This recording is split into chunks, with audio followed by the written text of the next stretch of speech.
नमस्कार, स्वागत है आपका सीएनबीसी आवाज और मोतीलाल ओसवाल स्टूडियोज में। मैं हूं मनीषा गुप्ता। और सरकार की देरी से इंडस्ट्री में परेशानी है और यहां पर किस तरह के क्यूज, टैक्स और कस्टम्स राहतें यहां पर देखने को मिल सकती हैं सोने में, स्पेशली इंपोर्ट को लेकर, उस पर करेंगे चर्चा। साथ ही बात करेंगे यहां पर कच्चे तेल पर, जहां पर सीज फायर है लेकिन उसके बावजूद भी ऑन ग्राउंड यहां पर अभी भी अटैक्स हैं। हम जानते हैं कि 50 एनर्जी ऑयल फैसिलिटीज़ यहां पर गल्फ में as of now shut down, in some sense यहां पर डैमेज्ड है। इस्लामाबाद में किस तरह की बातचीत होती है उस पर ऑफकोर्स बाजार की नजर रहेगी। इन सब पर बात करने के लिए हमारे साथ हैं all India jewellers and Goldsmith federation के नेशनल जनरल सेक्रेटरी नितिन केरिया। मोतीलाल ओसवाल से सीनियर वीपी नवनीत दमानी भी जुड़े हैं हमारे साथ। नवनीत, आपसे पहले जानना चाहेंगे, जिस तरह की मूवमेंट हमने यहाँ पर क्रूड ऑयल प्राइसेस में आते हुए देखी हैं, 10% का डिक्लाइन इस हफ्ते में, आगे जाकर वीकेंड में काफ़ी कुछ होने वाला है, किस तरह से आप प्राइसेस देखते हैं? मनीषा जी, इस्लामाबाद अकॉर्ड इस पूरे इवेंट को नाम दिया जा रहा है, बट आई थिंक इसको हम देखना चाहिए कि यूएस इस वॉर को किस तरह से एग्जिट स्मूथली कर पाएगा। आई थिंक यहाँ पर ज्यादा बहुत तवज्जो देना चाहिए, बिकॉज ग्राउंड लेवल पे ईरान इसराइल के बीच में छोटी मोटी अनबन चल रही है, एंड बहुत लंबा सीज फायर टिकेगा ये भी थोड़ा सा क्वेश्चनेबल लग रहा है। तो जो हमने 14-15% का एक नीजर रिएक्शन आते हुए देखा था, हाँ, उसका रिट्रेसमेंट या उसका रिपरकशन हमने तो पिछले 2 सेशन में ऑलरेडी आते हुए देखा है। कुल मिला के I think over the next 2 days US will smoothly exit this war, will continue to dominate this war for the next few days and weeks.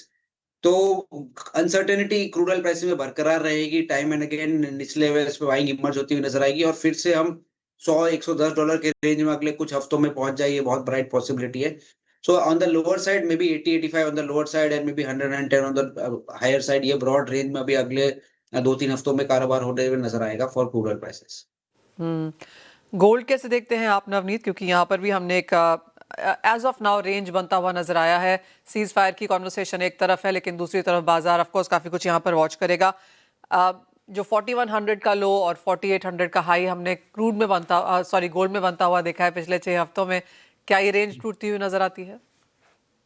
Well, वहां पर भी मुझे डाउट है कि ये जो 4800 4850 का range on the higher side and 4200 on the lower side, ये अगले कुछ महीने भी कंटिन्यू रह सकता है, बिकॉज आई थिंक गोल्ड के लिए एक बहुत क्लियर डायरेक्शनल सिग्नल आएगा जब डी डॉलराइजेशन थीम वापस से मार्केट में आने लगेगी और रेट कट या रेट हाइक की जो पॉसिबिलिटी है वो न्यूट्रलाइज हो जाएगी, तब जाके गोल्ड प्राइस में इंक्रीमेंटली टिकाऊ गेन आने लगेंगे। टिल देन रिबाउंड होंगे जो हमने लास्ट 3-4 दिनों में देखा, but that will be capped towards 4850 4900 in best case scenario। Overall मुझे लगता है कि निचले लेवल पे जो रेंज जो 4200 तक ओवर स्ट्रेच हो गई थी, वो इस बार 4400 तक आके रुक जाएगी, but on the higher side 4900 4400 for the next few weeks and months will continue. And silver में आपको क्या लगता है, क्योंकि रिबाउंड काफी स्ट्रांग देखने को मिला है, ये तीसरा लगातार ऐसा हफ्ता है जब तेजी हम सोने और चांदी दोनों में आता हुआ देख रहे हैं, लेकिन चांदी में ऑफ कोर्स आउट परफॉर्मेंस है। वेल, चांदी गिरा भी उसी स्पीड से, इसलिए रिबाउंड भी उसी स्पीड में हमें देखने मिल रहा है, एंड चांदी एक रेजिस्टेंस ले रहा है $77-78 के आसपास।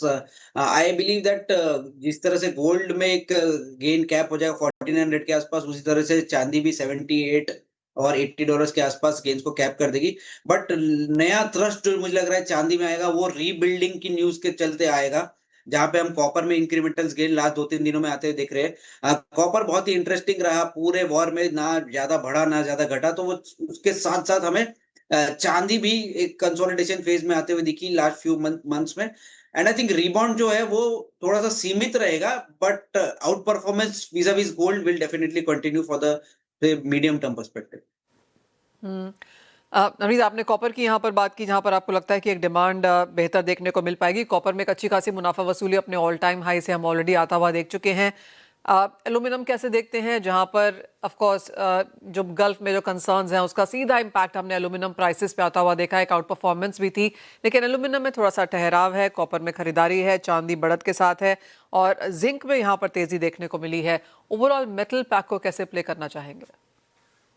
वेल, आई थिंक पिछले हफ्ते भी आपके शो में हमने बात किया था एल्यूमिनियम का, वेयर वी डिस्कस्ड कि एल्यूमिनियम की ये जो रन अप है या जो तेजी है, ये 3550 3600 के आसपास एक बार पीक आउट हो जाएगी, एक बार टॉप आउट हो जाएगी, बिकॉज जो मोमेंटम है या जो इसको ड्राइवर मेजर ड्राइवर से कि एक बार जब रिफाइनरी शटडाउन अनाउंस हो गया, वो अनाउंस्ड है, अगले 3-6 महीने उसमें कोई इंक्रीमेंटल प्रोडक्शन नहीं आने वाला, that was built into the prices. उसके साथ साथ क्रूड, गैस और कोल की जो तेजी है वो एक बार बिल्ड हो गई है प्राइसेस में। अब यहाँ से अगर जब नया थ्रस्ट आएगा तो एल्यूमिनियम में इंक्रीमेंटल गेन देखने मिलेंगे। तो ओवरऑल डिमांड साइड पुल अभी भी इतना स्ट्रांग नहीं है, बट ये सप्लाई साइड कंसर्न्स के चलते एल्यूमिनियम में करीब-करीब 17-18% का हमने ऑलरेडी रन अप देख लिया है। आई बिलीव दैट एक कंसोलिडेशन या एक time wise price wise correction आएगा जो कि करीब-करीब 5-7% का हो सकता है एल्यूमिनियम में। But eventually in the next 12 months we will see aluminium towards $4000 यानी करीब-करीब 390-400 रुपए तक भी जाते हुए दिख सकता है। नाउ कमिंग टू कॉपर, हमने एक मेगा कंसोलिडेशन कॉपर के प्राइसेस में देखा है पिछले 1.5-2 महीने में, इरिस्पेक्टिव की क्रूड ऑयल के प्राइसेस 40-50% बढ़ गए या चांदी के प्राइसेस 20-40% गिर गए। कॉपर वहीं का वहीं पड़ा रहा। एक छोटे झटके के बाद में ऑलमोस्ट 11,500 $12,000 के आसपास काफी टाइम स्पेंड किया। लास्ट 3-4 दिनों से वहां जहां से ट्रूस अनाउंस हुआ या रीबिल्डिंग नैरेटिव फिर से सेट हो रहा है या डॉलर इंडेक्स में अब एक 100 रुपए 50 पैसे से करेक्शन आते हुए देखने मिल रहा है, तो वहां पर वापस पॉजिटिविटी कॉपर में देखने मिल रही है and I think this will continue for the next few days. मुझे लगता है कि 1220 1230 तक कॉपर इसी फ्लो में चला जाएगा और मे बी $13,000 के आसपास एलएमई पे चल जाना चाहिए। नाउ जिंक की अगर हम बात करें तो काफी करेक्शन या काफी आउट परफॉर्मेंस के बाद सारे मेटल्स में जिंक एक लैगार्ड रहा गया था और इसमें लास्ट 3-4 दिनों में हम पार्टिसिपेशन देख रहे हैं। Technical parameters indicating bullishness. हमने एक मैसिव ड्रॉडाउन देखा है कैंसल वारंट्स में एलएमई पे। Shanghai inventories are shallow and cash to 3 months is in a marginal backwardation which is indicating कि शॉर्ट टर्म में एक तेजी कंटिन्यू रह सकती है। तो I think 340 345 on the higher side could be a possible target और एलएमई पे देखो तो $3550 तक भी हम जिंक के प्राइसेस को जाते हुए देख सकते हैं। हम्म। नवनीत, इसी के साथ साथ रुपए पे क्या सेंस है? बिकॉज इस हफ्ते में गिरावट के बाद एक अच्छा सुधार हमने आता हुआ देखा है रुपये के लिए। Not out of the woods yet, लेकिन यहाँ से क्या सेंस?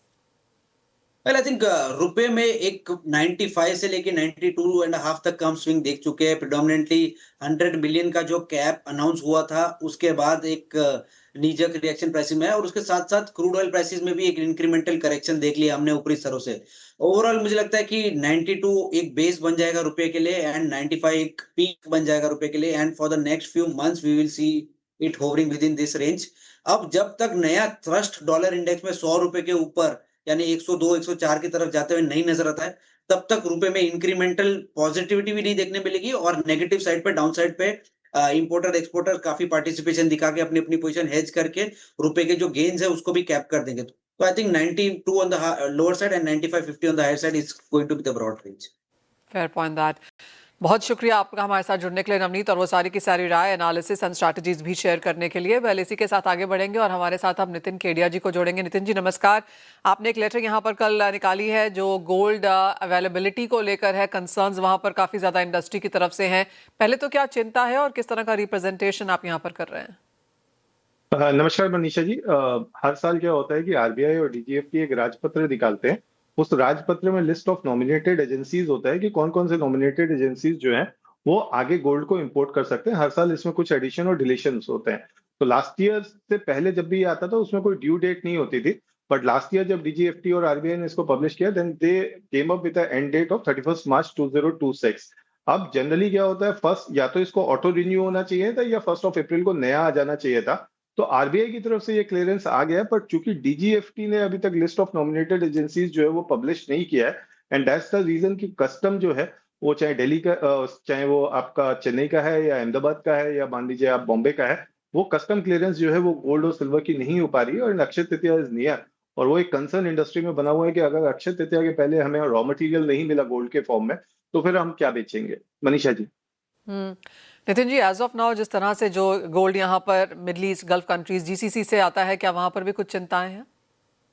देखिए वो चिंताएं बनी हुई थी, लॉजिस्टिक का प्रॉब्लम था। प्रीमियम्स हमने गोल्ड में $8-9 तक आते हुए देखे, बट जैसे जैसे स्थितियां सामान्य हो रही है तो मुझे लग रहा है कि वो जनरली जो है वो 10-15 दिन में खत्म हो जाएगा। लेकिन हमारा जो main concern of the day है वो ये है कि जो गोल्ड आ चुका है पोर्ट्स के अंदर, जो सप्लायर्स भेज चुके हैं, वो जल्द से जल्द क्लियर हो ताकि जो डैमेजेस लग रहे हैं इंपोर्टर्स को वो डैमेजेस लगने बंद हो। और जब तक ये इंटरनल हमारे पास आएगा माल, तब तक जो मिडिल ईस्ट से माल आने वाला है वो भी दुबई वगैरह से सप्लाई नॉर्मल हो जाएगी अगले 5 से 7 दिन में।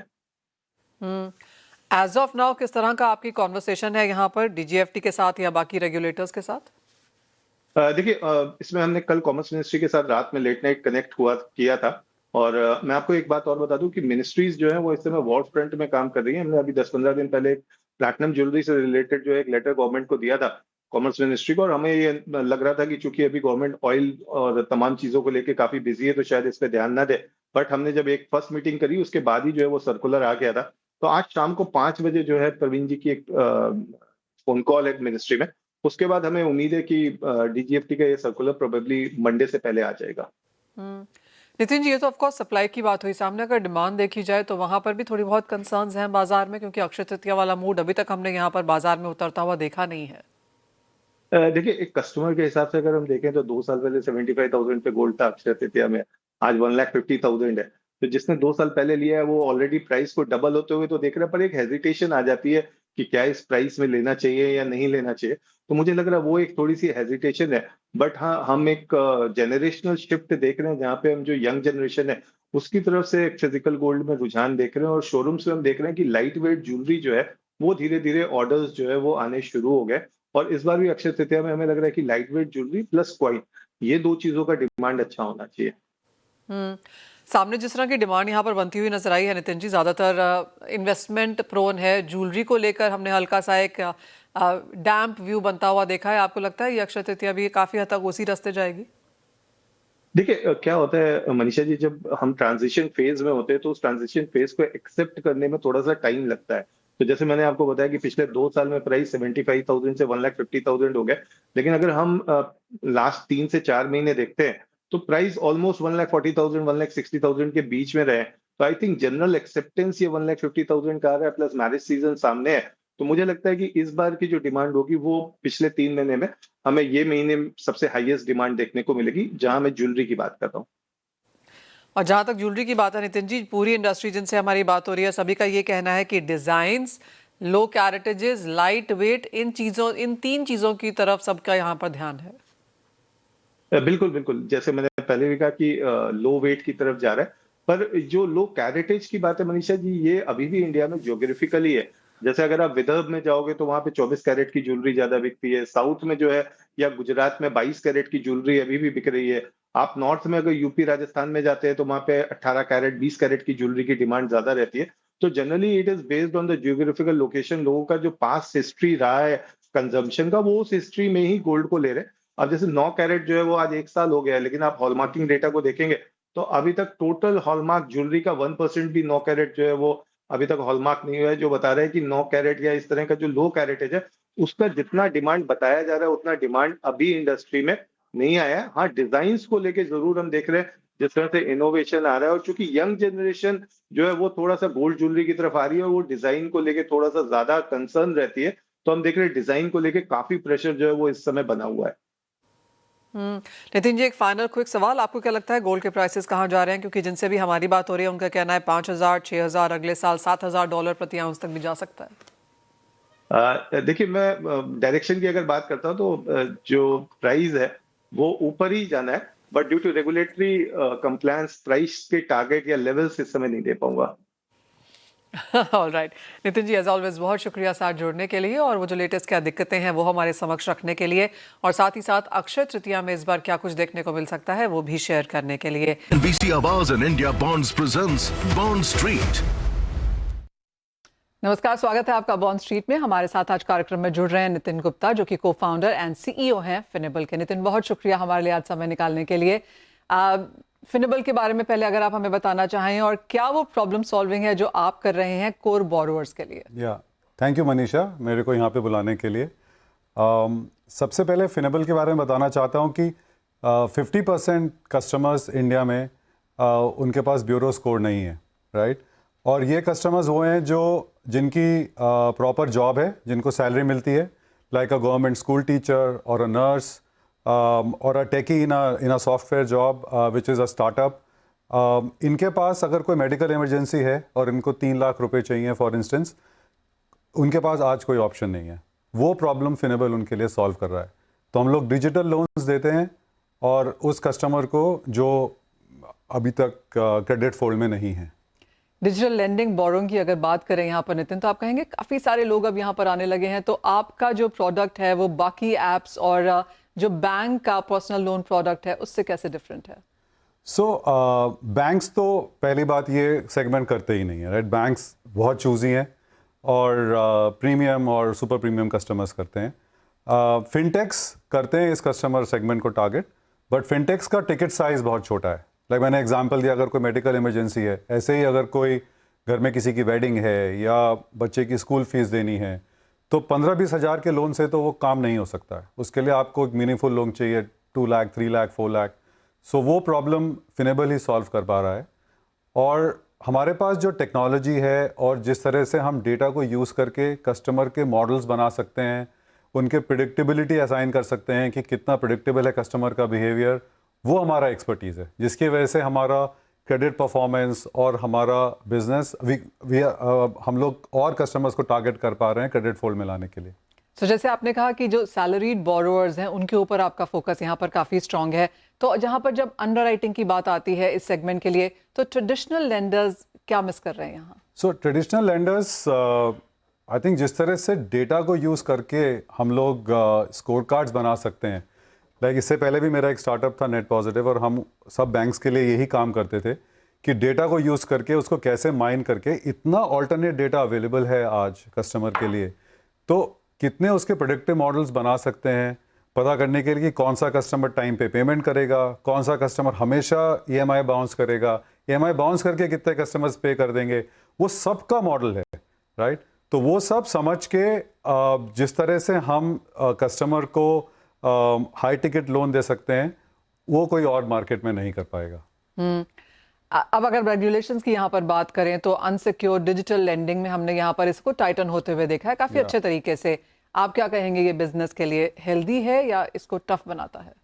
देखो, रेगुलेशन का जब क्वेश्चन आता है तो अनहेल्दी हेल्दी नहीं होता है। रेगुलेशन है, हम लोग लेंडिंग बिजनेस में हैं और हमें हमेशा अंडर रेगुलेशन ही काम करना है।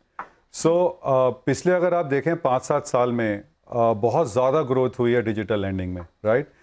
इस ग्रोथ को मद्देनज़र रखते हुए रेगुलेटर ने जिस हिसाब से इसको समझा है, इसके लिए जिस तरह के इंटरवेंशंस किए हैं, FLDG guidelines, DLG guidelines, it's like amazing. मतलब उतने कम टाइम में इतना सारा क्लैरिटी देना रेगुलेटर की तरफ से, अगर वो आप ठीक से फॉलो करें तो एक बहुत बढ़िया बिजनेस बना सकते हैं। ऑलराइट, अगर हम फिनेबल की यहाँ पर बात करें तो आपको क्या लगता है एक राइट फंडिंग मिक्स कैसा होना चाहिए? डेट मार्केट, को लेंडिंग, सिक्योरिटाइजेशन, अगर इन सबको इंक्लूड किया जाए? मार्केट चेंज हो रहा है, बहुत जल्दी से चेंज हो रहा है। मैं अपना फिनेबल का एग्जांपल देता हूँ। फॉर इंस्टेंस, जब हमने कंपनी शुरू करी, ज़्यादा कैपिटल नहीं था, तो तब हमने को लेंडिंग यूज़ किया, राइट। उसमें ज़्यादा कैपिटल नहीं चाहिए होता है। फिर थोड़ी जब बुक बन गई तो उसके बाद फिर NBFC डेट लेना शुरू किया, फिर रेटिंग कराई, रेटिंग के बाद बैंक्स का डेट आना शुरू हुआ, और सिक्योरिटाइजेशन भी यूज़ किया बीच में। और उसके बाद अब जो सबसे बड़ा एक इंस्ट्रूमेंट सामने आया है वो है बॉन्ड्स, जिसको हम फिर काफ़ी अच्छी तरह इफेक्टिवली यूज़ करके बिजनेस बढ़ा रहे हैं। आपने रिसेंटली NCD भी यहाँ पर असेस किया है, तो आप करंटली लाइव भी हैं इंडिया बॉन्ड्स पे यहाँ पर, तो टैपिंग बॉन्ड इन्वेस्टर्स कैसे आप देखते हैं यहाँ पर इंटरनली बियॉन्ड रेजिंग कैपिटल के लिहाज से? एक तो सबसे बात जो मेरे को पसंद है वो ये कि ये रिटेल कस्टमर हमारी कंपनी में इन्वेस्ट कर रहा है, राइट। हमारा बिजनेस भी रिटेल कस्टमर को लोन देने का है, और अगर साथ में हम रिटेल कस्टमर से इन्वेस्टमेंट भी ले सकें तो आप सोचिए कितना बढ़िया रिटेल फ्रेंचाइज बन रहा है। और रिटेल कस्टमर को सेटिस्फाई करना एक्चुअली सबसे मुश्किल है, और अगर आप दोनों बोरोवर को और इन्वेस्टर को सेटिस्फाई कर पा रहे हो तो इसका मतलब आप कुछ तो ठीक कर रहे हो। Okay. जहाँ तक OBPPs की बात है, आप कहेंगे बॉन्ड मार्केट्स को चेंज करने में इनका बहुत बड़ा हाथ रहा? बहुत बड़ा हाथ है। जिस तरह से सारा ई-कॉमर्स और फूड डिलीवरी चेंज हुआ है टेक्नोलॉजी की वजह से, ऐसे ही OBPP चेंज ला रहा है बॉन्ड मार्केट में। जब कस्टमर के पास कन्वीनियंस है, चॉइस है, देख सकता है कौन कौन से बॉन्ड्स अवेलेबल हैं, किस रेट पे हैं, और फिर उसके हिसाब से एक क्लिक ऑफ अ बटन पे बाय भी कर सकता है। तो इस कन्वीनियंस को देने के लिए और चॉइस को देने के लिए कस्टमर के लिए OBPP का बहुत बड़ा योगदान है। ओवरऑल बॉन्ड मार्केट्स की अगर बात करें और जिस तरह के सिनेरियो में फिलहाल हम यहाँ पर हैं, आप कहेंगे लॉन्ग टर्म फंडिंग एक एवेन्यू है फिनटेक NBFCs के लिए, या फिर आपको लगता है कि अभी भी बहुत ही क्रेडिबल नेम्स, लिमिटेड नेम्स इसको एक्सेस कर पा रहे हैं? हम अभी तो मुझे लगता है पार्टी शुरू हुई है, राइट। अभी उतनी ग्रोथ होनी बाकी है, बट जिस तरह से कस्टमर अवेयरनेस बढ़ रही है, जिस तरह से इशूअर्स को समझ में आ गया है कि ये बहुत अच्छा इंस्ट्रूमेंट है पैसे रेस करने के लिए, आई थिंक इसकी कोई लिमिट नहीं है। आने वाले 5 सालों में मुझे लगता है शायद अभी 90 लाख करोड़ का मार्केट है, this will grow many fold from here, ऐसा लगता है हमें। इस पार्टी को आपको होस्ट कर रहे हैं? इस पार्टी को हमको होस्ट कर रहे हैं, बिल्कुल। नितिन, बहुत शुक्रिया साथ जुड़ने के लिए। Thank you so much Manisha. CNBC Awaaz and India Bonds presents Bond Street.